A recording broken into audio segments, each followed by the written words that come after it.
Well, everybody, thanks for turning out today.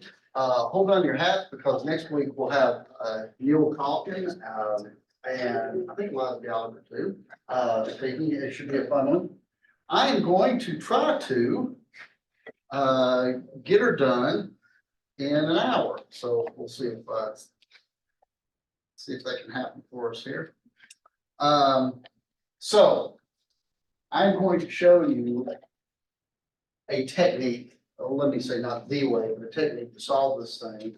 The first time I ever solved a Rubik's Cube, how many of you ever solved one of these before? How did you do it? I cheated. How did you do it? How did you cheat? What's the, how to solve it? Oh, Just copied it, like right. step by step. How many of you have ever pulled stickers off?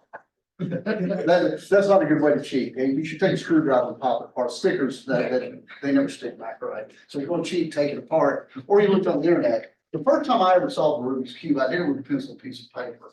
And I'm going to show you how I did that. And this technique will show you, and it's based in math, it's group theory. How many of you, this is absolutely not a prerequisite, but how many of you have had abstract algebra before? Or you know of its existence perhaps? We're going to look at something called a group, only I'm not really going to call it that. I'm going to show you how to solve a Rubik's Cube. This is based on the premise that everybody can get at least one side, right? Forget the rest of it. Is everybody playing around with it enough to get like one color and write at this level? If you can do that, you can solve the rest of the Rubik's Cube. Okay, so here's a couple of ground rules. I'm going to leave this up here. This is my map of the cube. There are two kinds of blocks that you see on cubes.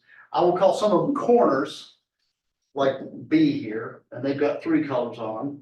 And I will call some of them sides, like the ones I've got labeled in red. They have two colors on them. Now, of course, there are centers with only one color, but I'm going to ignore those. If your Rubik's Cube has a picture on it, you can't ignore that. But I'm going to assume that we don't have a picture and just solve it straight up like this, right? So this is my map of the cube. This is what I'm going to call these, and I forget to label the rest of it, didn't I? The other squares that I somehow forgot not to list here are E, F, G, E, F, G, and H is the corner piece in the back that you can't see. Okay, so the first thing I'm going to do, and this is a little bit of group theory, but basically all I'm talking about is composition of functions. How many of you have ever played with the symmetric groups? Anybody? I know Macaulay back there plays with them a lot. So what I'm looking at is I'm looking at functions from a finite set to a finite set to itself that are both one-to-one and onto. Now, anybody that's ever been in abstract algebra heard this definition think, oh, who cares? Well, this is one place where you might care, because whenever you do whatever you want to a Rubik's Cube, you are using a one-to-one and onto function, because when you scramble this cube, what have I done? Do I have any three color places that ended up in a side? No, you got big problems if that happens, right? You've got 8 corners and they were somehow rearranged. And you had 12 sides that were somehow rearranged, right? So, for example, let's say that you have 8 corners.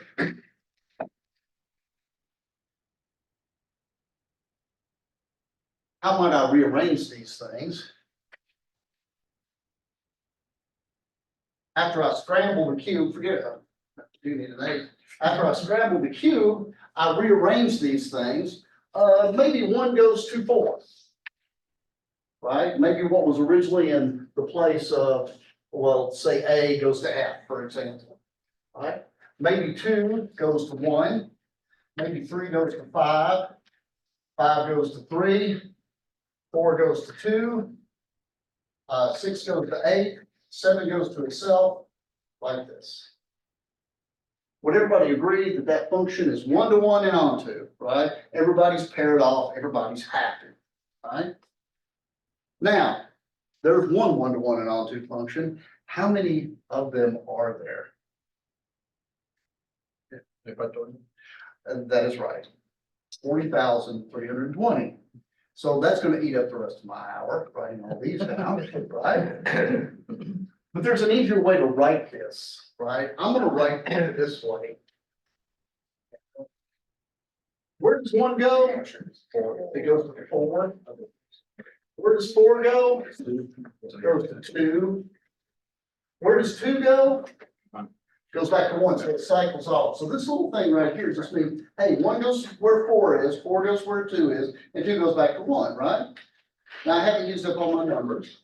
So where does 3 go? 5, right? Where does 5 go? Back to 3. Still haven't used up all my numbers. Where does 6 go? 8. And 8 goes to? 6. 6. And I still haven't used up all my numbers. Where does 7 go? Actually, 7 goes to itself, right? Sometimes people will leave the 7 out just because it's left alone, or if you want to be really complete, you can write it that way. So this actually is a nice schematic way to write this function here. Let's do another one.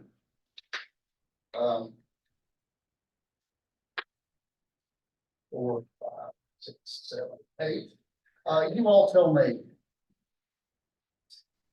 Where do you want 1 to go? 1. Okay. Please don't. How about 2? 7. Okay, somebody get me off the track here. Where does 3 go? 7. 7. Okay, where does 4 go? 8. 4 goes to 8. Where does 5 go? 3. 5 goes to 3. 6. 4. Okay. 7. 6. And 8 has to go to 5, doesn't it? Right? How will we write this one down? Well, 1 goes to 1, 2 goes to 2. So, yeah, we might have even left that out of the notation. What about 3? Where does it go? 7. 7, which goes to 6, which goes to 4, which goes to 8, which goes to which better go back to 3, and it does. This is, now we've got 2 out of 40,000 points, right? How do we compose these, right? I mean, we could do function composition here, I guess, and we could make this double chart and see where 1 goes, but there's a quicker way to do this. Let's do this one first. 1, 4, 2, 3, 5, 6, 8. That was the first one we had over here. And this other one we've got is 3, 7, 6, 4, 8, 5. Right? Do this function first, then this one, function composition, just like you used to in even calculus or something like this. Now, here's how you multiply this quickly. We're going to need this because I'm going to figure out what happens to Q. Where does 1 go? You can start anywhere you like. I like to start at 1 because it's the smallest number, helps me keep track. Nowhere, nowhere. Okay, 1 goes to 4, and then 4 moves on to 8. So at the end of the day, 1 goes to 8. Where does 8 go? 6. To 6? Nowhere, nowhere. And then to 4. Everybody see what we're doing so far? Let's keep trying. Where does 4 go? It goes to 2, and then there's no 2, so I guess that's where it's done. Right? How about 2? It goes to 1 and done. How about 1? It goes to 4. Oh, there we go. I got a 1, so I almost made a mistake. I'm back here, so I'll close this off. Everybody okay? Smallest number I haven't seen yet. Let's see where 3 goes. 3 goes to 5. Back to 3. How about that? So 3 was just left alone, right? How about 4? 4 goes to. We already used 4. How about, yes, I've already used 4. So what's the next one I have? 5, right? How about 5? 5 goes to 3, 7. 7 goes to 6. 6 goes to, and then to 5, so it closes it off. And it looks to me like those are all my numbers, so I should be. This is the way that you compose these things, right? Do this one-to-one and all-to function, then do that. Okay. Right, okay with that? Now, let's get right to the cube.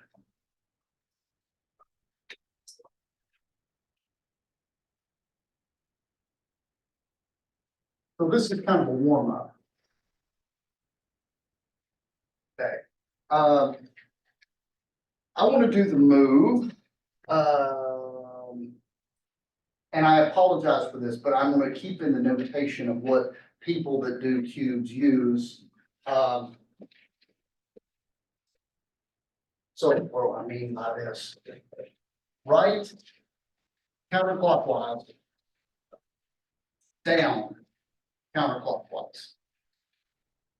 So when you read the moves, like you're supposed to use your hands, you read like you would in English, from left to right.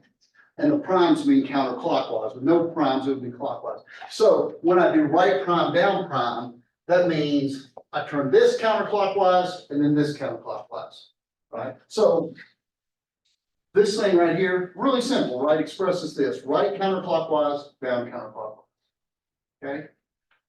Let's see what this does. This should do two things. It should do some stuff to the corners and it should do stuff to the side pieces, right? So let's do corners first. And I'm not just going to move, I'm going to also pay attention to these orientations. I'll have to show you how to do this. Now, because this is function composition, and this is the part I apologize for. We do it this order because my hand's this direction, but computing the function composition this direction. Okay, on the corners, let's look at our corners. Right prime means screwing it this way, right? So the corner B, where does it end up? C. Agreed. And C ends up at G, which ends up at, and back to B, right? What about the down prime? So what is counterclockwise? Imagine that you're on one of those things where you get up under a car and look at the engine or whatever, look at it from up like this. Counterclockwise is this way. So counterclockwise, C goes to D, which goes to H, which goes to G. Now, I also have to keep track of the way things orient. And I'll show you why. If you look at this piece right here, this is the piece that I'm calling C. If I do right prime and down prime, C is right in its right place, right? What belongs here is orange, yellow, blue, and that's what we've got. But notice it's twisted, right? So I've got this is what the orientations are for. Now, the way I keep track of the orientations is when I make a move from one block to the other, just record the number where the 0 part on this block goes to here. So, and I don't want to do this one first, I want to do this one. When B goes to C, the 0 part of B is right here on top. Where does it end up when it gets down to the C block? It ends up at the 1 space. So I call that an orientation 1 move, right? How about the C block? The 0 is on the bottom. And I guess that's a 2 out here. So it should go to 2 here. Everybody agree with it? Yes. Do you mean that for R prime? Yes, I do. I'm writing on the wrong one. Thank you. This was 1 and this was 3. Yes, thank you. G, the 0 is on the bottom, so it should go to 1. And F to B, the 0 is on the top of F, so it goes to 2 here. By the way, If you add up all the orientations, what do they add up to? 6, right? A multiple of 3, not a coincidence. What about this one? This is why I didn't do this one first, and this is why I set up the cube the way I did with the orientations way, because all the zeros are on the bottom. So when I screw the bottom, there's no orientation change at all. So I'll suppress writing a bunch of arrows and zeros, right? So this was easy. There's no orientation change in this move. Agreed? All right, so what is the final verdict? I'll go alphabetically. Where does B go? It goes to C, orientation 1, and then on to D. 1. Right? Where does D go? Nowhere, and then on to H. Orientation 0. I will write that one. Where does H go? To G. Orientation 0. Where does G go? Well, first it goes to F, and then there's no F. So it goes to F with orientation 1. And finally, where does F go? B, and it's stuck.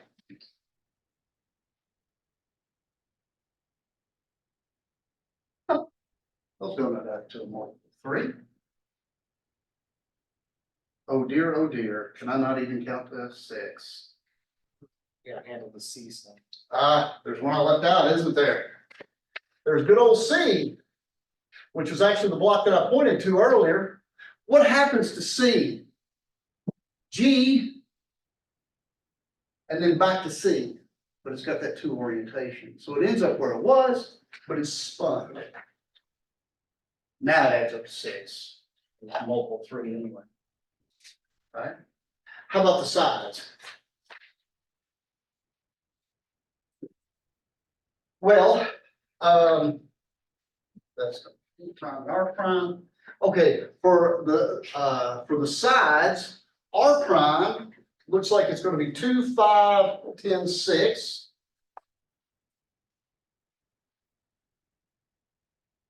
And the D prime, down prime, is going to be CD,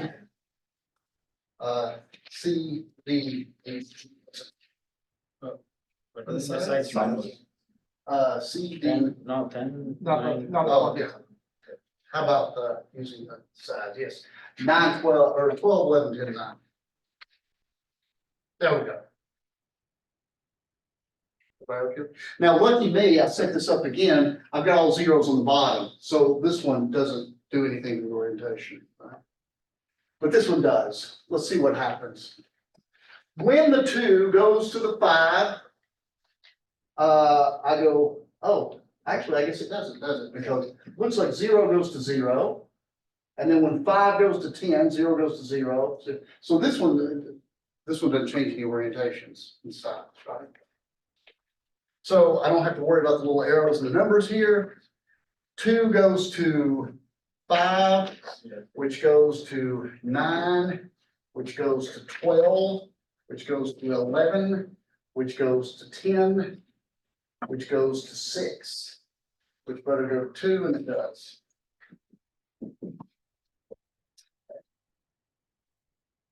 So this is a 7-second. By the way, how many times do I have to do the cube to fix the sides? So if you've ever been in my office, I've done this little trick for you, but now I'm doing it from another point of view. How many times does it take to fix the sides? Forget about what the corners do. Every 7 times, the sides ought to come online, right? How many times does it take to geographically fix the corners? Right, I've got to cycle back to B. C always stays where it is, right? But every 5 times it comes back, the orientation is going to be right, right? So at 35 times, I should have the sides and the corners fixed, right? Notice every 7. So here's 1, 2, 3, 4, 5, 6, 7. Corners are right. 8, 9, 10, 11, 12, 13, 14. 15, 16, 17, 18, 19, 20, 21, 22, 23, 4, 25, 26, 7, 8, 9, 30, 1, 2, 3, 4, 5.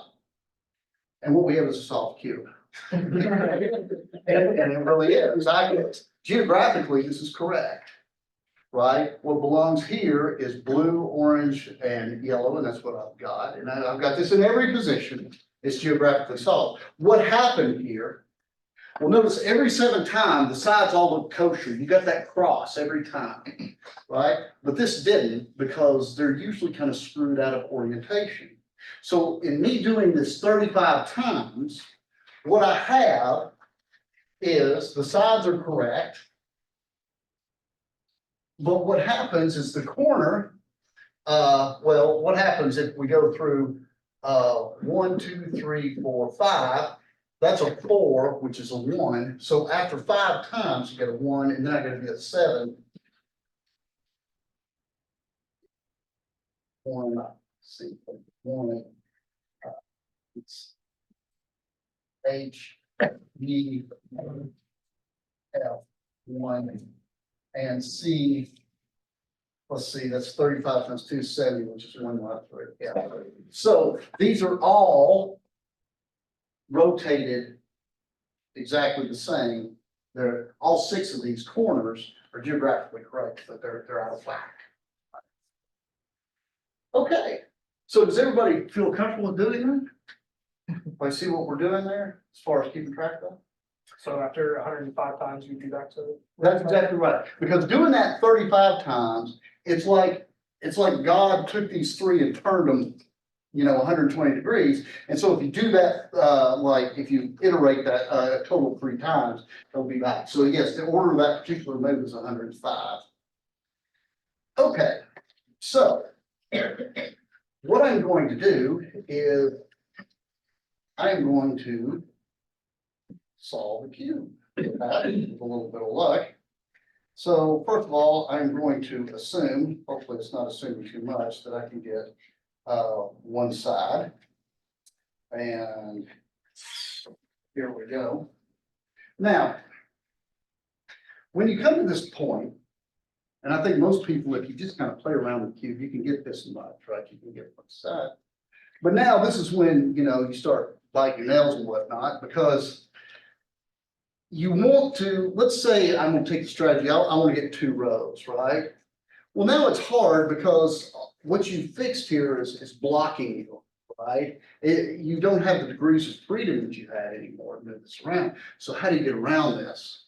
Well, what you need is we need a move that will do the following. Leave the top row alone, right? A, B, E, F, and 1, 2, 3, 4. I need that to be left alone, right? And hopefully it'll do something to everything else that will allow me to fix the cube. So let me give you the following move, and then I want to deconstruct it like we've done here. So let's take the following move. I'm going to write this in cube notation, and then I'll write down the permutation because I've worked it out. So our goal here is level 2. And let's do this following move. D prime, R prime, D R, D F, D prime, F prime. So again, what does this do? I'm going to figure out what this does. I've just written down some random stuff. What this means is down counterclockwise, right counterclockwise, down right. Let me say that. Down front, down prime, front prime. Right? What does this do? Well, first thing I've got to do is put this in the correct order. Function combination. And what I get is this. So corners. So you guys help me compute this. This is, make sure I have room for it. These. 1, 2, 3, there's 5, 6. Gotta get more economical here.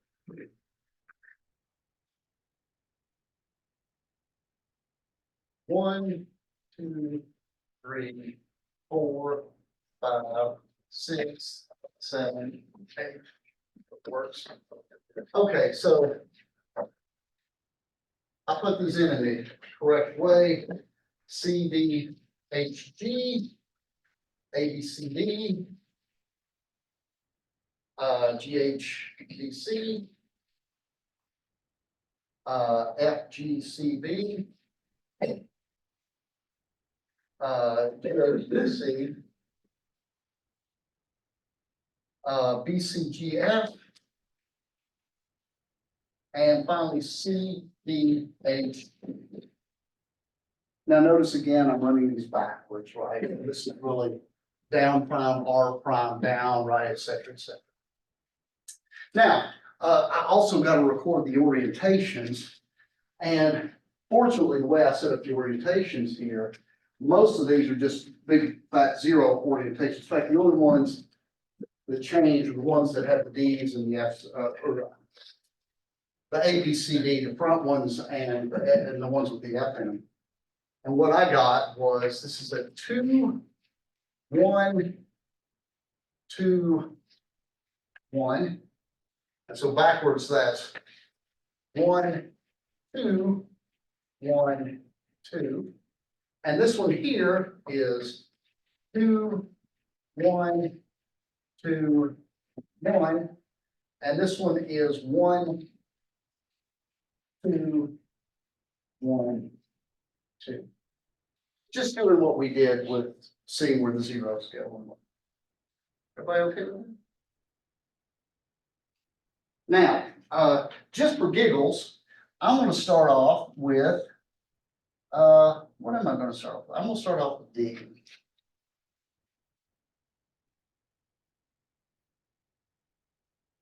We'll start off with D. Let's see where D goes. Where does D go? To H, back to D. To C, back to D with a 1 orientation. On to H, and it's done. So it goes to H with a 1 orientation. Right? Where does H go? To G, to F, back to G, so we're up to 3, so that's 0. On to H, on to G. So this goes to G with, I guess, a 0, wasn't it? And what about G? G goes to C, back to G, to H, to D, back to A, so we're up to 4, which is 1, and then back to D with a 1, so that's a 2.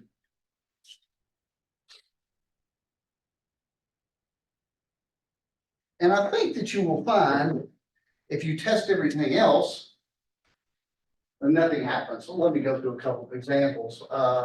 Let's do A. A goes to B, and then B goes back to A, and the orientation back to 0.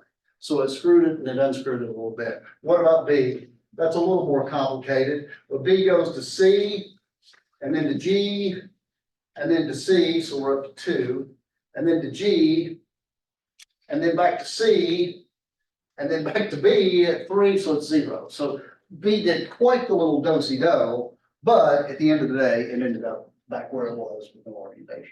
You'll find the rest of them do this. Let's look at what the sides do to this.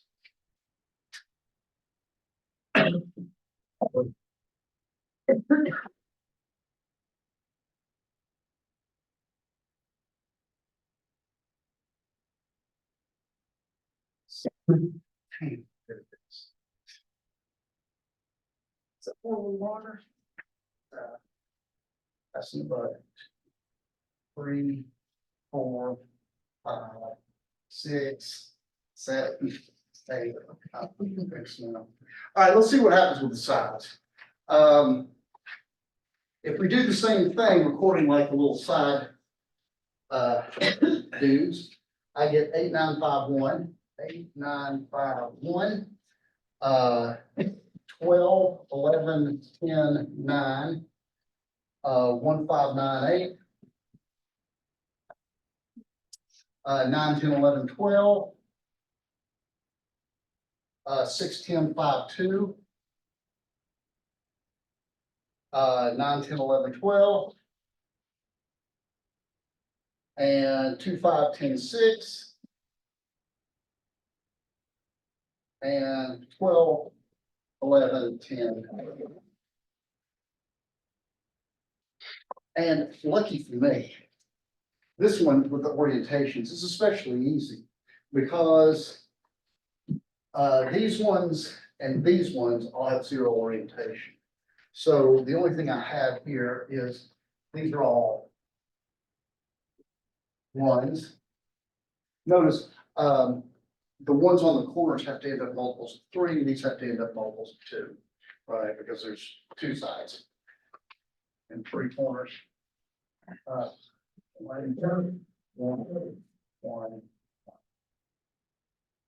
Okay, this one, I am going to start at 5.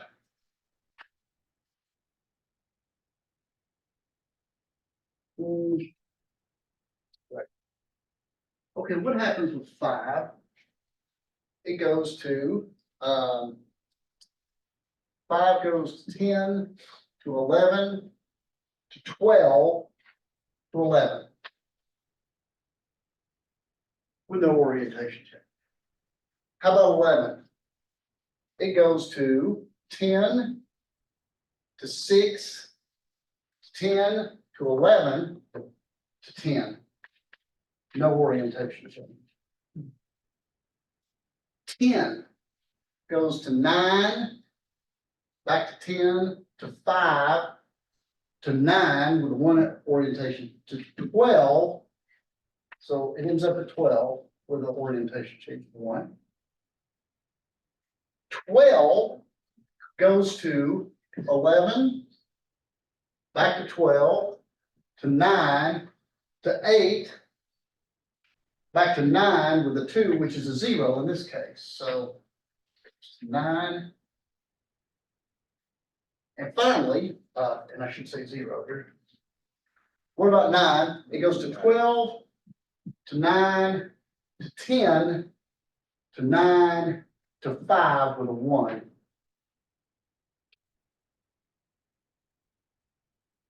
And that's what I got. So if you do this mysterious move that I put up, can somebody tell me why this is useful? And in fact, again, you can go through and you can check the other number. So I've only got what 5 out of the 12 numbers, but all the rest of them are actually fixed with orientation 0. Can somebody explain why this is significant to the problem that I have here, assuming that I only get 2 levels? Yeah. Yeah, the top row is fixed. That is right. The top row is fixed in orientation. And not only that, here's the dance. Here's the corners do a little dance. What do they do? I don't even care about their orientation. D, H, G, they dance. I could care less. Right? The beauty of this is this takes 9 and pops it up to 5. With an orientation change of 1, which means that slides like this, right? So let me see if I can find an appropriate one on here. Okay, here we go. So I have green, red, so I'm putting that in the 9 place. I would really dig on it being up here, right? Slide up there. So let's do this. And how about that? It puts it right up where it's predicted. What happens to the rest of it? This is like flushing a toilet, right? Because the other stuff just dances around on the bottom and I couldn't care less because all I'm trying to do is get the middle row, right? So they're just dancing around on the bottom along with the D and the H and the G. I don't care, right? And in fact, I can reassign where this place is. Let me see if I can make a good one. Are they all backwards now? Oh, good for you. Now I've got a problem. Because now I would really like the orange green to go right here. Right, but if I do that, it's problematic, isn't it? Right, because. Uh-oh, it's backwards. Right, so let me put you back in play here. Can somebody tell me, well, see, now I put it back in the right place, so that's kind of cheating. But what happens if you want to go backwards, right? Like this one. This is going to be problematic too, because it's going to slide up there, not oriented. Any ideas? You can do the inverse of the algorithm. That is correct, right? So really, the key part of this move right here is this piece slides up here, right?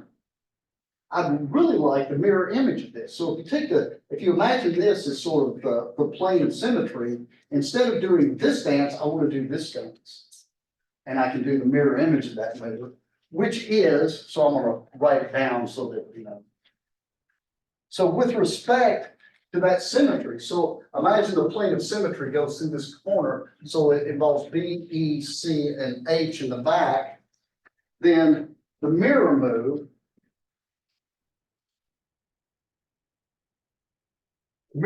to this is D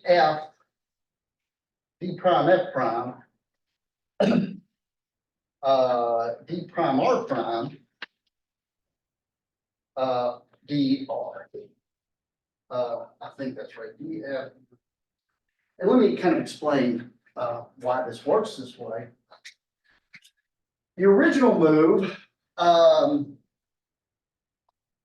this is the plan. The original move moved the down this way, right? With respect to the symmetry, I want to move the down the other way. So I changed my D prime for a D. And I changed my D for a D prime, right? So those two are the mirror image. Everybody agree with that? What else do I do along the way? I turn right prime. What is right prime? What should the corresponding mirror image be? It should be the front. Right, so imagine this is a plane of symmetry. Screwing it down this way, the mirror image should be screwing it down this way. So it should be the front clockwise, right? So I replaced my, for example, right prime with a front, and my right with a front prime. Everybody understand that? And so that's where that comes from. And what does the mirror image do? Well, the mirror image actually does this. And I don't really care about the corners at this juncture. 5, if I start there, 12, 9, 11, 10. And that's a 1 orientation. And that must be a 0. That is a 1. That is a 0 and a 0. So now in the mirror image, what happens is, notice that you slide 10 up to 5 on the middle level with no orientation change. So you just get it to match this way. So now this one's going to go up with no orientation change and doing the move.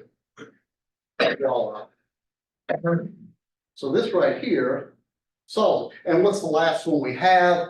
The last one we have down here is red green, right? And this would be the original move, the level 2 move here. And there you have it. So now we got 2 levels of this. Now what? Ooh, look at me, I can do 2 levels, right? Well, now my task becomes a bit more of a handful, right? Because to try to tweak this, all I had to do was stabilize the top row. I didn't want to mess up what I had done, so I needed the A, B, E, F, and the 1, 2, 3, 4 to be left alone. Now I need to invent a move that freezes not only the top row, but also the middle row, right? So it's harder to find, perhaps. But now I want something that freezes A, B, E, F, and 1, 2, 3, 4, as well as 5, 6, 7, and 8. Fine. Everybody okay with it? So let's move on to that. But this one, hopefully I've given you enough to where you can compute this yourself. I'm not gonna go through the computations of this. I'm gonna show you the move and I'm gonna tell you what it does. And then from there, we'll solve the rest of the cube because it's just one move and it stabilizes the top two. It makes the bottom do a dance, as you might expect, and that dance is enough. Right? It moves things around enough to where if you cleverly place the cube, you can solve it. So let me tell you what the move is.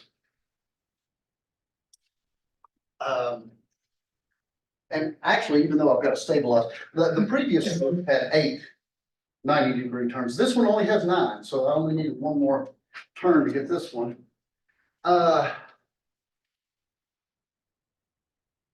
Finish. R prime, D prime, R D, R F prime, R prime, yes. 3, 6, R prime, D prime, R D, R prime. Okay. So if you do this and you write all the things down like we've done, I hope you all can do that and I'll kind of figure it out. Let me tell you what this thing does. At the end of the day,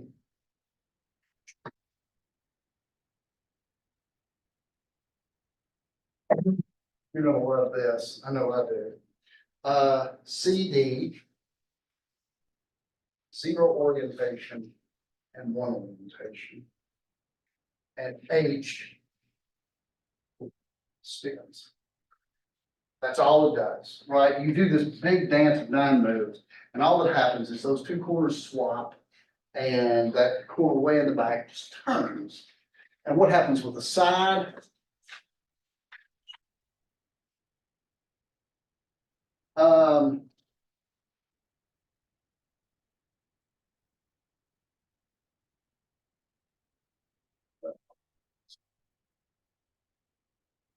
What happens to the sides is the 9 flips in place, changes its orientation. And 11, 12, 11 goes to 12 with orientation 1, and 12 goes to 11 with orientation 0. By the way, in case we need it, the mirror image. Now this time, I'm going to take the plane of symmetry. So I'm going to imagine the cube is here. I want to do the symmetry by just holding the cube and having the front face move. So the mirror image here,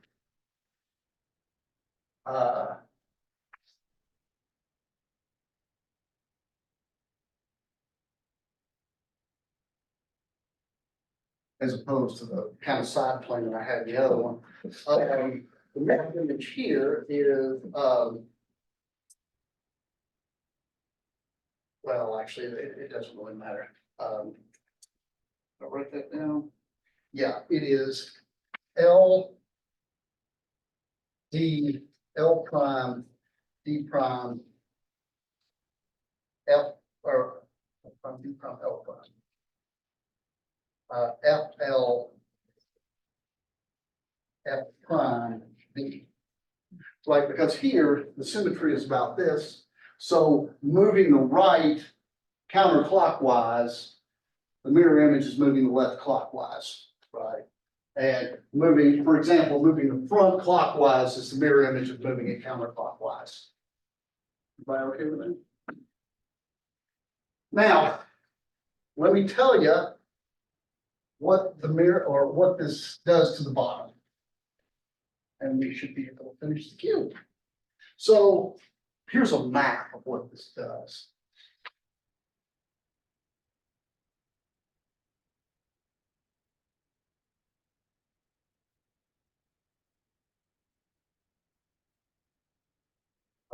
This is the bottom.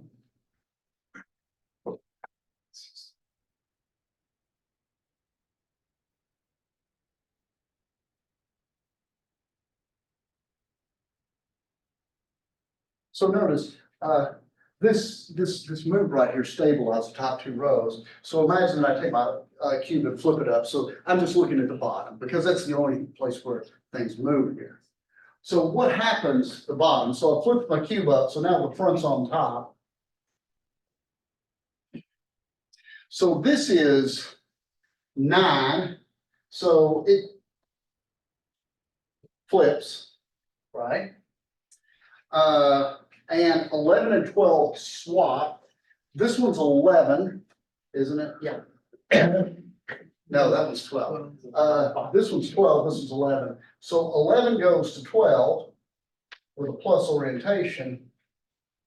And 12 goes to 11 with the 0 orientation. And these two, C and D, swap. C goes to, C goes to D with 0 orientation. And this goes over here with a +1. Oh, right, and also,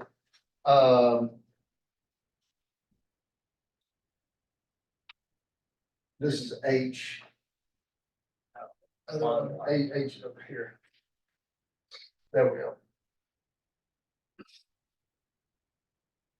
So that's essentially what happens, right? So these two swap, this one changes the orientation. These two swap, this one changes the orientation, this one flips. And the mirror image is just the mirror of this. Now, why does this solve Q?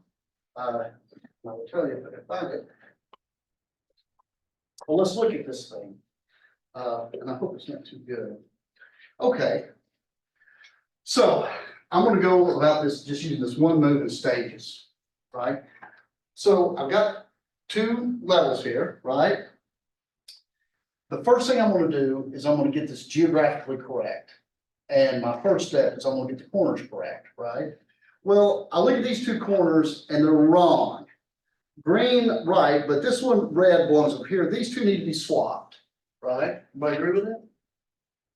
Notice, I don't care about orientations yet. That's exactly what this, so swap these 2.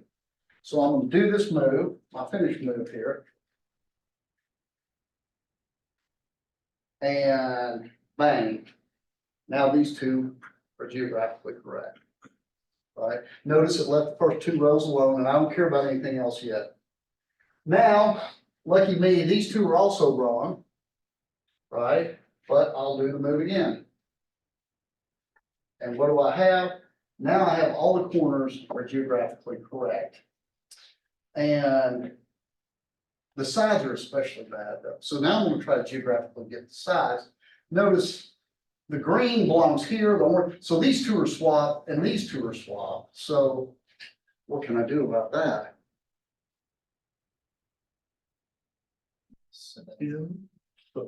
Right. Notice now, and of course, what have I done? I have solved my fronts, right? So I don't want to undo what I've done with my fronts, right? In my quest to get the sides where they are. Notice if I swap, I can swap these 2, right? But the problem is I'm gonna swap the fronts, right? Well, what happens if I do this and the mirror image of it? The mirror image swaps these 2, right? So I'm going to do this. This is my original move, and then I'm going to do its mirror image. And it's still not going to solve my sides, but I know this much. My corners are still cool, right? But see, now what I have is I have an improved situation because one of these is correct. So now what needs to happen is this blue guy needs to go over here, the orange guy needs to go here, and the green guy needs to go here. So I need to do a cycle like this. How can I do that without messing up what I've done? exactly what you do right now. That's right. So what I need to do, what I need to accomplish here is while leaving these two alone, I need to go, let me look at you again. I need to go this down to here, this here, and this here. I need to do that. Right? So do the mirror image of it, which will swap these two, then do this one, which will swap these two, and that'll cancel the fronts out. So if I do the mirror, and then the original, I now have a geographically correct cube. Now I've got to orient it, right? Let's orient the sides first. Does anybody see how I can orient the side? Look, yeah, I need all white on the bottom. These two are right, these two are bad. Do the move twice. If I do the move twice, it'll change these two, right? So if I, and also that fixes my corners, right? Or the corners. So if I do it twice, the fronts came out and back, it should have swapped these two, but swapped them back. So it should still be geographically correct. And now I've got two different white ones right. How do I get these two? Got in a wine mixer. Do this one too, right? So once, twice, and now all that's wrong is these are not oriented correctly. And I'm glad it finishes off like this because this is especially bad. So how do I orient the corners? That's kind of the last bit top of this. Put it in the bottom left and do it 4 times. That is how stubborn I am. If you do this, if you do this one 4 times in a row, what happens? Well, everything's going to be correct if you do it 4 times, agreed? And well, everything's going to be geographically correct. These are going to be still correct because it's multiple of 4, right? So for sure. What's going to happen to this guy? It's going to be in the right place, but he's going to orient. So this person, orients 1, then back here it's still 1, then back here is 2, 2. So what's going to happen is this will be a 2, 2, 2. So in other words, what happens is doing this 4 times in a row turns these 3 counterclockwise. What do you suppose the mirror does? The mirror does the other 3 clockwise. So for this one right here, I'll do this. I will rotate. I'll do this. So I'll turn this counterclockwise, counterclockwise, and counterclockwise. So that should fix this and mess these up. So here we go. We'll have the patience of Job here as I go through this. 2, 3, 4. So what I have now is something that's geographically correct. And now I've got 3 things out as predicted that need to be turned clockwise. So now we throw the mirror at it like this, and it should be 4 times, something like that. And 9, 8, 7, 6, 5, 4, 3, 2, 1. And there you go. Whoa.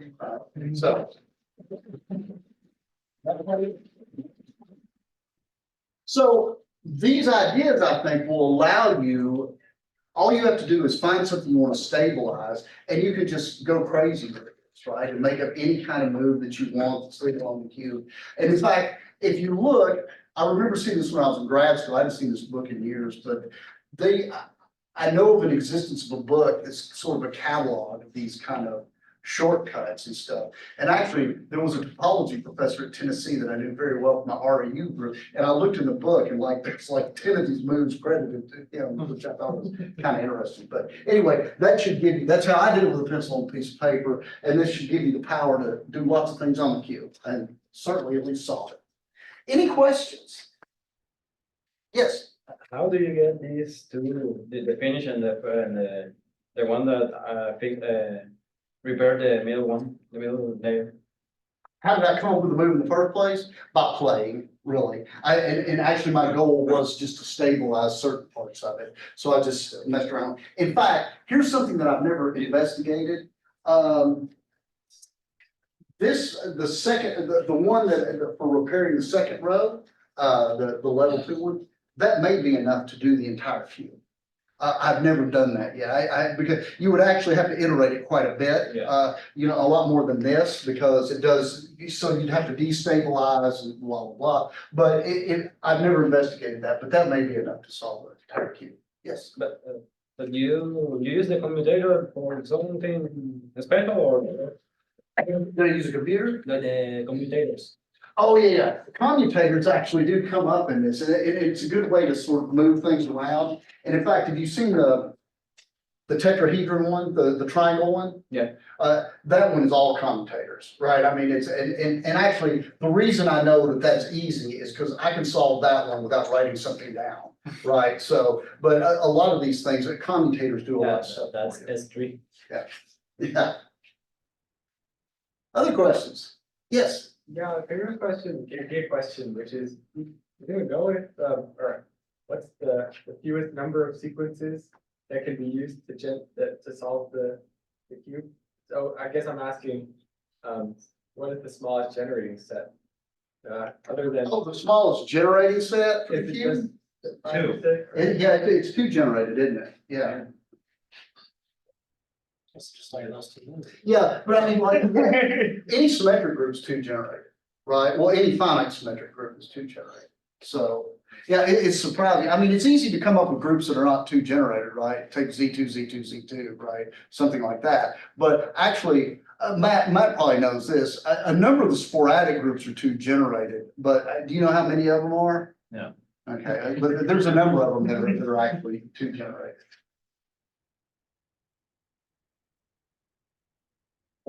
Yes. I've heard it's possible to solve a Rubik's Cube in under 26 moves.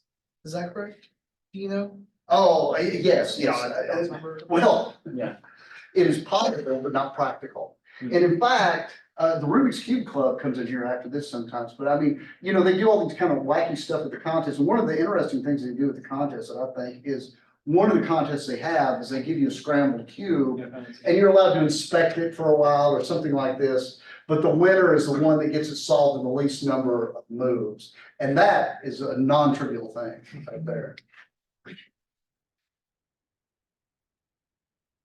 Oops. Yes. Is there a generalized technique for an n by n by n cube?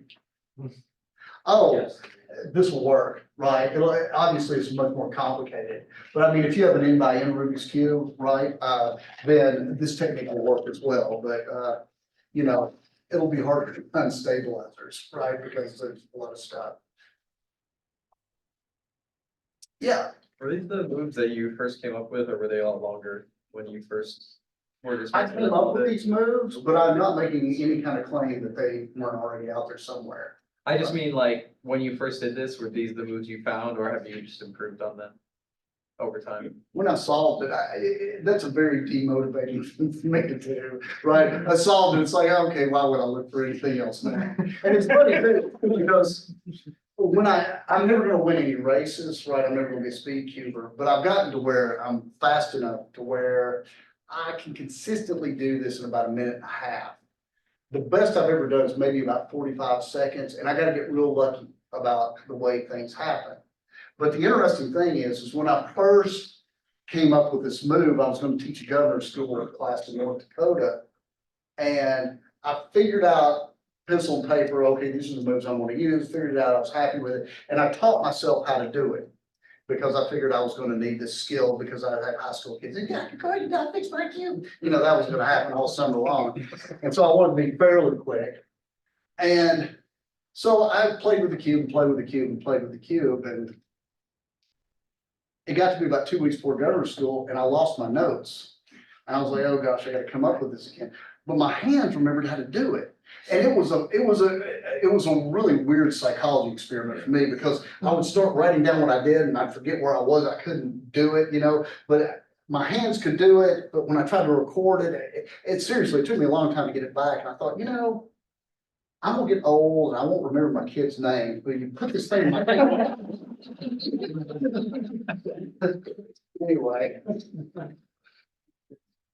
All right, others? All right, thanks for coming. Y'all have a smashing weekend. We'll see you next time.